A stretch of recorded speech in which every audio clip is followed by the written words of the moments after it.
तिलक के सभी साथियों के पास अपनी अपनी साइकिल थी। वे अक्सर किसी न किसी मित्र के साइकिल के पिछले हिस्से पर बैठकर धूम मचाते हुए स्कूल जाते। उनका रोज का यही क्रम था। तिलक सदा विजय के पीछे बैठा करता था। एक दिन विजय ने मजाक में उसे से कहा, देखो तिलक, आज मेरे साइकिल में हवा नहीं है, इसलिए तुम पैदल ही आ जाना। ये कहकर वह आगे बढ़ गया।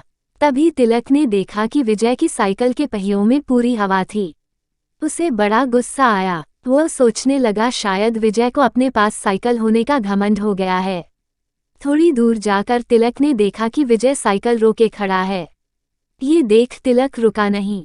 वह उसके पास से होता हुआ गुजरा तो विजय ने पीछे से आवाज दी, अरे तिलक, ठहरो तो, तुम तो पैदल ही जा रहे हो, मैंने तो मजाक किया था, आओ बैठो मेरे पीछे। तिलक नहीं रुका। वह गुस्से में जो था। उस दिन वह पैदल ही स्कूल गया। शाम को घर आते ही उसने अपने पापा से कहा, पापा, मुझे भी साइकिल ला दीजिए। मेरे सभी साथी अपनी अपनी साइकिल पर स्कूल जाते हैं। 4-5 दिनों के बाद तिलक के पाप ने उसे नई साइकिल ला दी। अब तिलक और विजय दोनों अकेले सकेले अपनी अपनी साइकिल पर स्कूल जाने लगे। तिलक के मन में अब भी विजय के लिए गुस्सा था, इसलिए वह विजय को नीचा दिखाने के चक्कर में रहने लगा। एक दिन तिलक ने मन ही मन यह फैसला कर लिया कि उसे अपनी साइकिल सदा विजय से आगे रखनी चाहिए। 2-3 दिन बाद विजय भी उसकी इच्छा को भांप गया। अब जब ये टोली स्कूल जाती तो तिलक और विजय में होड़ सी लगी जाती।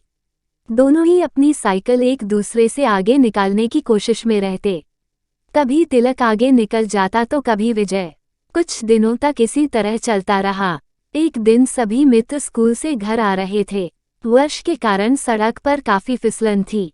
जब वे सड़क का मोड़ मुड़ने लगे तो विजय से आगे रहने की कोशिश में तिलक की साइकिल का पहिया फिसल गया और वह धड़ाम से एक और गिर गया।